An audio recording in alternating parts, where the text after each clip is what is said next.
अभी के लिए यहाँ ठीक है समझ आ गया हाँ हाँ आ गया बड़े जल्दी बाकी कंडीशंस क्या है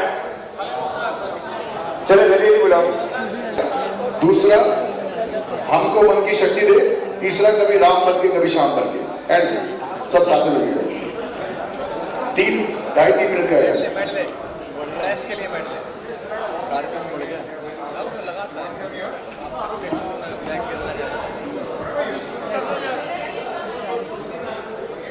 अरे भैया हमारा माइक खोलो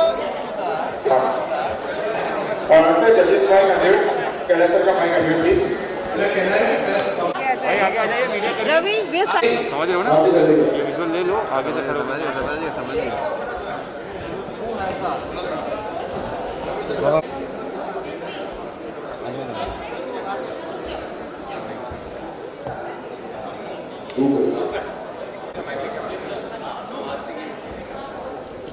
कृष्णा हाँ सर हाँ इसके बाद प्रेस कॉन्फ्रेंस की क्या सर एक मिनट जल्दी आ जाइए अरे देना बेटा कितना टाइम लगेगा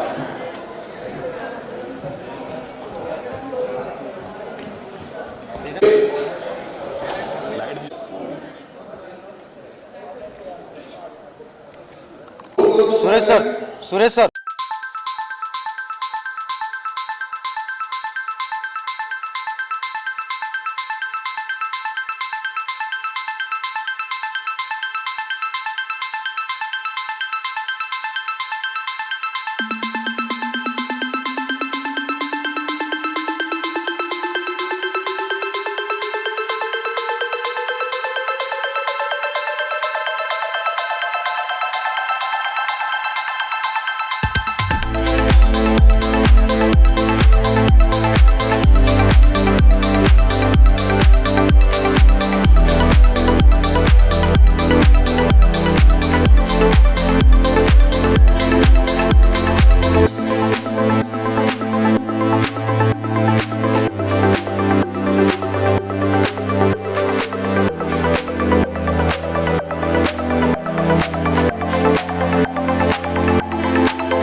सबकी ओर से गुरु जी के श्री चरणों में हमारे ये संगीत में 2 लाइनें समर्पित हैं।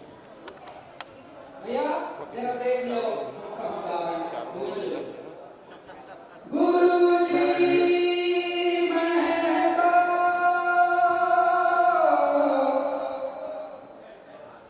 क्या बैठना फिर से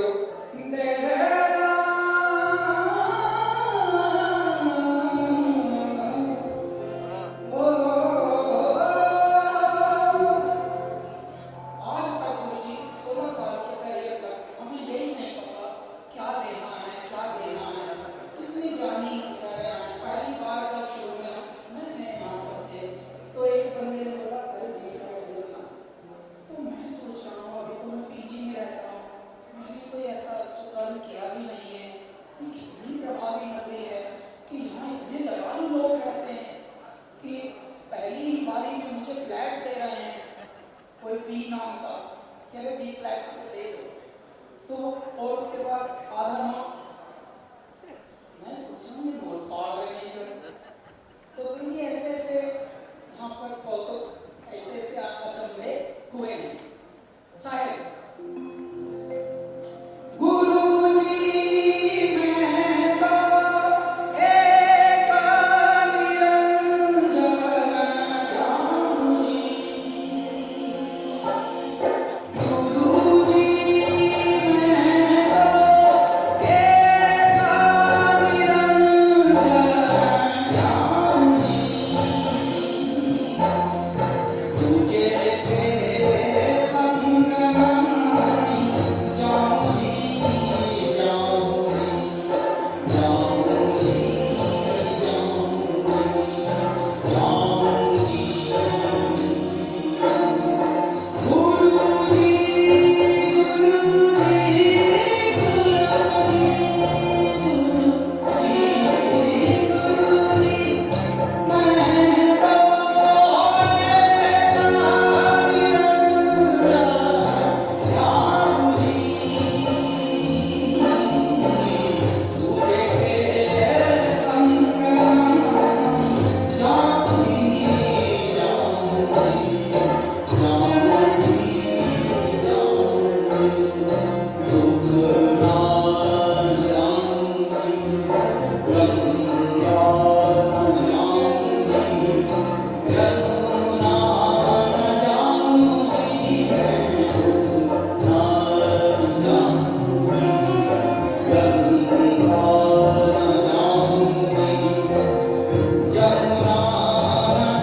स्वामी जी, सबसे पहले आपको प्रणाम। हम आपसे ये जानना चाहेंगे कि जिस तरह से स्वर्ग भारत जो हम देख रहे हैं धीरे धीरे आगे बढ़ रहा है, तो इस प्रोग्राम के जरिए आप क्या संदेश देना चाहेंगे? वर्तमान परिस्थितियों में जिस तरह से मानवीय मन के पास भय, अवसाद, चिंताएं, द्वंद्व और बहुत से भ्रम हैं, उनके निवारण के लिए ये एक अद्भुत कार्यक्रम है। मुझे ऐसा लगता है इस समय मनोदशा में अवसाद है और बहुत सी आजीविका को लेके भी नाना प्रकार की दुश्चिंताएं हैं। कोरोना के इस काल में भी अगर हम देखें तो मनोदशा में एक बड़ी अस्थिरता रही है। स्वर्ण स्वर भारत का ये आयोजन और ये जो कुछ भी एक जो देखने को मुझे मिला है, मैं इसे सारस्वत अनुष्ठान कहूँगा। मुझे ऐसा लगा आज के कार्यक्रम में जैसे भारतीय संस्कृति, संस्कार, उसकी सभ्यता और उसकी आद्य संवेदनाओं का प्रतिनिधित्व करता है ये स्वर्ण स्वर भारत, जो आदरणीय कैलाश जी, हमारे कुमार विश्वास जी, हमारे आदरणीय सुरेश वाडकर जी और रवि किशन जी जो हमारे साथ आज इस कार्यक्रम में रहे। तो मुझे ऐसा लगा कि सारी संवेदनाएं अत्यंत प्राच्य हैं, वे वैदिक संवेदनाएं जो पूरे जो भारत के अध्यात्म और भारतीयता को प्रदर्शित करती हैं। जो आज ये प्रतिभागी भी जो दिखाई दिए मुझे, वे उनमें ऐसा लगा कि भारत का आध्यात्मिक संस्कार, पूजा पाठ और वो संस्कार जिसमें नित्य इष्ट की आराधना, अर्चना और अभ्यर्चना है। तो मुझे आज के कार्यक्रम में ऐसा अनुभव हुआ कि भारत को भक्ति की, अध्यात्म की और उन संस्कारों की आवश्यकता है जिनके कारण हम इष्ट के निकट जा सकें और परिवारों को बांध सकें। देखिए, पूरे संसार में परिवार टूट रहे हैं। आज हम देख रहे हैं परिवार लगभग परिवार संस्था नहीं रही है, एकल परिवार भारत की ओर आ गए। आज पश्चिम में कोई परिवार नाम की संस्था नहीं रही है, वही प्रवृत्तियां भारत की ओर बढ़ रही हैं और पश्चिमात्य सभ्यता का आस्वादन करने के बाद भारतीय अब विचलित है। तो परिवार का प्रबोधन, पारिवारिक एकता, मैत्री और परिवार में एकता और संगठन अथवा अनुशासन भक्ति से आता है। तो मुझे ऐसा लगता है कि ये आयोजन परिवारों की एकता, मैत्री और पारिवारिक अनुशासन की वृद्धि करेगा और साथ में पूरे देश में एक आध्यात्मिक वातावरण बनाएगा। आज़ादी के अमृत महोत्सव में हम हैं और ये स्वर्ण स्वर भारत उसकी एक प्रकार से नींव है। तो आज़ादी के अमृत महोत्सव पर जब विविध अनुष्ठान पूरे देश में चल रहे हैं, मुझे लगता है ये भक्ति आंदोलन, ये जो स्वर्ण स्वर भारत का कार्यक्रम है, ये पूरे भारत की एकता और भारत की भक्ति और अध्यात्म की उस संवेदना को जगाने में सहायक होगा जो प्राय लुप्त हो रही है, अथवा एकांगी है, अथवा वो एकाकी है या केवल व्यष्टिपरक है। तो बस एक पंक्ति में कहना चाहूँगा कि ये स्वर्ण स्वर भारत का कार्यक्रम समष्टि के कल्याण के लिए और विश्व के मंगल के लिए भी है। Thank you so much. मैं इसलिए निकल जाता हूँ। नहीं, आप अच्छा, मैं एक निवेदन करना चाह रहा था कि मैं जब मुंबई आ रहा हूँ तब ठहरा क्यों, क्योंकि मेरी फ्लाइट विशाल कुमार कांड भी वैसा है जिसमें ज़्यादा मुझे बैठेगा कि दो अलग-अलग मैं तो इतना थका हूँ। एक काम करिए, थोड़ा अलग कर दीजिए क्योंकि अलग-अलग फाइट्स बस अभी शुरू कर दे सर। उनके फ्रेम सर एक ऐसा शो आने वाला है से जो काफ़ी ज़्यादा इंटरेस्टिंग लग रहा है, जो इस शो का हिस्सा होने में आपको कितनी ज़्यादा। मैं बहुत अच्छा हूँ, मैं इसको मैं बहुत खुश हूँ, सूत्रधार हूँ, इसका एंकर हूँ और मैं देवऋषि नारद भी बना हूँ। तो देवलोक में भी है पृथ्वी। पहली बार ये टेलीविज़न इंडस्ट्री में पहली बार ऐसा शो आ रहा है जहाँ आप देवलोक भी है, पृथ्वी लोक भी है और एक से गायक हैं और भजन गा रहे हैं ईश्वरी आराधनाओं को, जो हम लोग कहते हैं ना, परिवार मंदिर जाता है, माता बहनें, दादा दादी, बच्चे। अब वो भजन उनको शनिवार रविवार रात को जी टीवी पे मिलेगा। तो बहुत ही सुंदर है और बड़ा आनंद ले रहा हूँ। मेरे मन का शो, क्योंकि मैं थोड़ा अध्यात्म से शिव भक्त हूँ, तो मुझे मैं मन का शो था और मुझे मन का मिला। ऐतिहासिक है, बहुत बड़ा है। वो जी टीवी इस पर बहुत बड़ा प्रोडक्शन भी कर रही है, graphics to everything, post production सब कुछ भव्य है। तो अच्छा हुआ इतने भव्य शो के साथ जुड़ के। ये मेरा सौभाग्य है कि अगर आने वाली जनरेशन को जो पाश्चात्य संस्कृति की और ड्रग्स की तरफ जा रही है या अल्कोहल की तरफ जा रही है या शराब या गलत रास्ते चली जा रही है, कुछ चीज़ें इनमें सीख भी होगी, इसमें कथाएं भी हैं।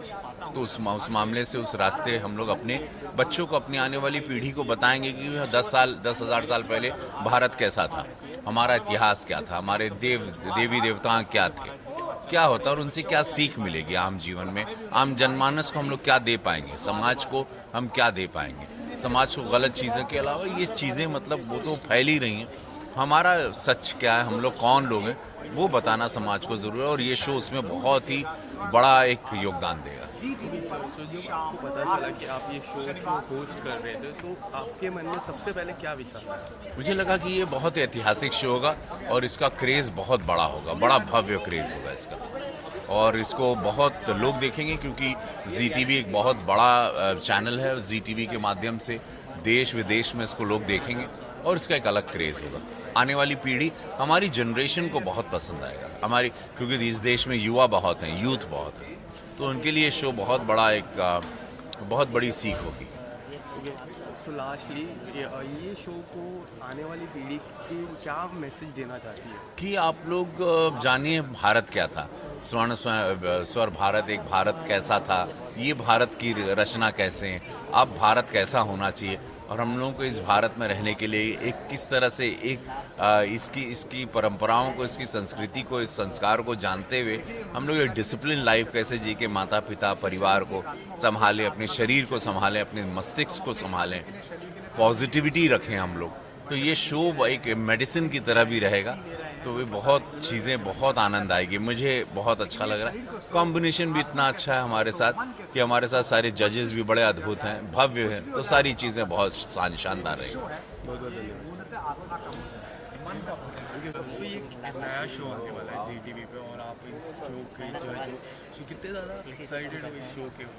आप सब जानते हैं कि बम्बई की रियलिटी शो की दुनिया से मुझे पिछले 1 दशक से 1.5 दशक से 10-15 साल से बहुत सारे बुलावे आते रहे, और मुझे हर बार लगता था कि वो शो के फॉर्मेट जो है मनोरंजक हैं, अच्छे हैं, जनता में लोकप्रिय हैं, लेकिन जैसी मेरी इमेज है और जो मेरा मन है उसकी रुचि के अनुकूल नहीं है, तो मैंने विनम्रता से मना कर दिया था। लेकिन ये जी मीडिया समूह ने और विशेष रूप से हमारे मित्र और जो इस समय से देख रहे हैं श्री पुनीत गोयनका ने ये मेरे साथ विचार साझा किया, और उन्होंने कहा कि आज़ादी के 75 वर्ष हो रहे हैं और कोरोना काल है, हमारा मन है कि लोगों के मन को बड़ा करने के लिए, आत्मा को मजबूत करने के लिए, मस्तिष्क को दृढ़ करने के लिए कि कैसे अंधेरे का मुकाबला करें, एक शो बने जिससे आध्यात्मिक, धार्मिक, राष्ट्रीय, है ना, आज़ादी के आंदोलन के गीत गाए जाएं, बीच में कुछ कथाएं सुनाई जाएं, कुछ वैज्ञानिकता सम्मिलित की जाए। इतनी सुंदर कंसेप्ट थी कि मैंने कहा कि मैं ज़रूर इसमें किसी भी भूमिका में आऊँगा, और आज मैं उसमें विश्वलोक के प्रतिनिधि के रूप में उन बच्चों के साथ बैठता हूँ। बहुत ही सुखद अनुभव है, और मैं आपसे वादा करता हूँ, आपके दर्शकों से वादा करता हूँ, शनिवार रविवार रात 8 बजे पूरे परिवार के साथ इस शो को देखिएगा। मेरा आपसे वादा है और ये दावा है कि जब ये खत्म होगा शो, जैसे ही आपके मन में थोड़ी और दृढ़ता, थोड़ी और स्फूर्ति, थोड़ा और बल, थोड़ा और आत्मविश्वास, थोड़ी और आशा आपके अंदर होगी, ये मेरा मानना है। आने वाली जनरेशन की भी बात करें तो आने वाले जनरेशन को ये शो क्या मैसेज देता है? हमारे बहुत सारे बच्चे ऐसे हैं जिन्हें ये पता नहीं है कि हम ये क्यों बांधते हैं, बहुत सारे बच्चे ऐसे जिन्हें पता नहीं है कि हम तिलक क्यों लगाते हैं, उसके ऊपर अक्षत क्यों लगाते हैं, बहुत सारे बच्चों को ये पता नहीं है कि मानस की कथाओं में या भागवत की कथाओं में या महाभारत की कथाओं में क्या वैज्ञानिकता है। जैसे अगर वेद को हयग्रीव खा गया था तो इसका मतलब क्या है कि सॉफ्टवेयर हैक हो गया था, वो कैसे वापस लिया, इंटेलेक्चुअल प्रॉपर्टी को कैसे संभाला जाए और उसे पॉजिटिविटी में लगाया जाए। तो डार्क वेब से जूझती हुई दुनिया के सामने एक नई साइंटिफिक व्याख्या मैं इसमें कर रहा हूँ। उन कथाओं को ज़रूर सुने, और यूथ उसे ज़रूर सुनेगा, क्योंकि मुझे लगातार अपने अपने राम के माध्यम से, ऑनलाइन माध्यम से युवा लोग प्रेम करते हैं। मैं आशा करता हूँ कि इस बार भी उनका प्रेम मिलेगा। बहुत धन्यवाद।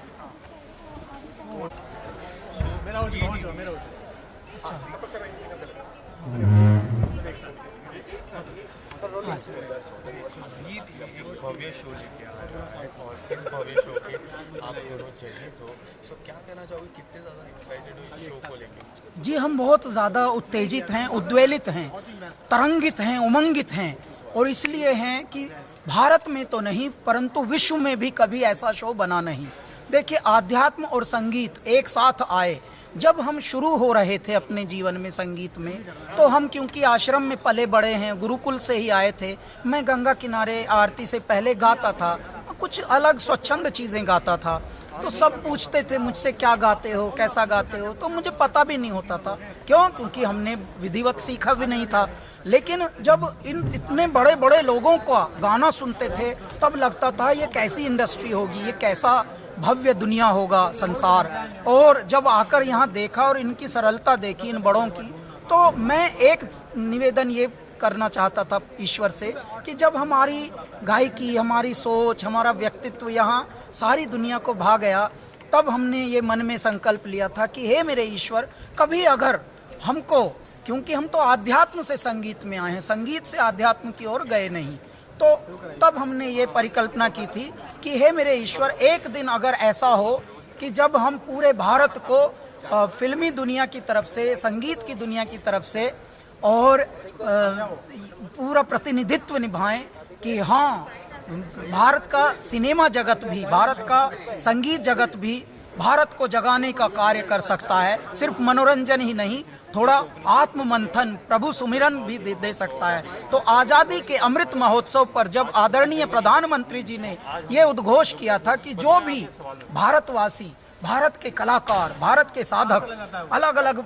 क्षेत्रों से भी हैं, वो अपने अपने क्षेत्र से ये उत्सव का भागीदार बने, तब हमने ये परिकल्पना की और आज ये संकल्पना मूर्त रूप ले रही है स्वर्ण स्वर भारत के रूप में। भारत में अच्छे अच्छे गाने दिए, इतने विशाल गाने दिए, और मैं आपसे जानना चाहूँगा कि इस शो में आप जज हैं, तो कितना ज़्यादा एक्साइटेड है इस शो को लेकर? बहुत ज़्यादा एक्साइटेड हूँ, और फिल्म सॉन्ग्स तो है ही हमारे। मैं जब से मेरा करियर शुरू हुआ है तब से आध्यात्मिक गानों, भजनों की तरफ भी मेरा रुझान रहा है। बहुत सारे भजन गाए हैं, मंत्र गाए हैं, और ये अलग प्रोग्राम जो इसका कंसेप्ट ही पूरा अलग है। उसमें आध्यात्मिक गाने ही, भजन, सूफी, भक्ति पर गीत, तो ये, और इसमें बहुत जेन्युइनिटी होगी, कोई ड्रामेबाजी नहीं होगी, रोना धोना ये सब कुछ नहीं होगा, प्योरली गाने का प्रोग्राम होगा। और आज के इस पेंडेमिक के समय में लोग वैसे भी भगवान की तरफ बहुत ज़्यादा मुड़ गए हैं, तो जिसकी वजह से ये प्रोग्राम अलग सा है और लोग इसको बहुत पसंद करेंगे। जहाँ जहाँ पे भी हमारे सुनने वाले लोग हैं, यहाँ पे भारत में, भारत के बाहर, तो सब लोगों के लिए ये प्रोग्राम एक अट्रैक्शन होगा। और मैं उम्मीद करता हूँ कि ये जैसे रामायण होती थी, महाभारत होता था टीवी पे, जब पूरी रोड्स खाली हो जाते थे, तो वही अवस्था आने वाली है इस प्रोग्राम के तहत। आने वाली जनरेशन इस प्रोग्राम को लेकर क्या संदेश देना चाहता है? हम आने वाली जनरेशन की हम बात करें तो इस प्रोग्राम, देखिए, आने वाली जनरेशन भी भारत में ही है ना जी, भारत के ही बालक हैं, भारत के ही युवा हैं। ये तो हम ही लोगों ने अपने युवाओं को उस तरह से ज़्यादा एक्साइटेड कर दिया है कि वो पश्चिमीकरण की तरफ भाग रहे हैं। उनको यंत्रों से खेलना अच्छा लग रहा है, बड़ी बड़ी जो इंटरनेशनल चीज़ें हो रही हैं वो उसकी तरफ ज़्यादा आकर्षित होते हैं। लेकिन इंटरनेशनल भी कोई भी चीज़ तभी आकर्षित होगी जब आपका नेशनल ठीक हो, क्योंकि अगर आपके घर में ही सुख ना हो, सुविधा ना हो, तो आप विदेश की तरफ क्या लखाएंगे? तो अब तो विदेश हमारे भारत की ओर लखा रहे हैं।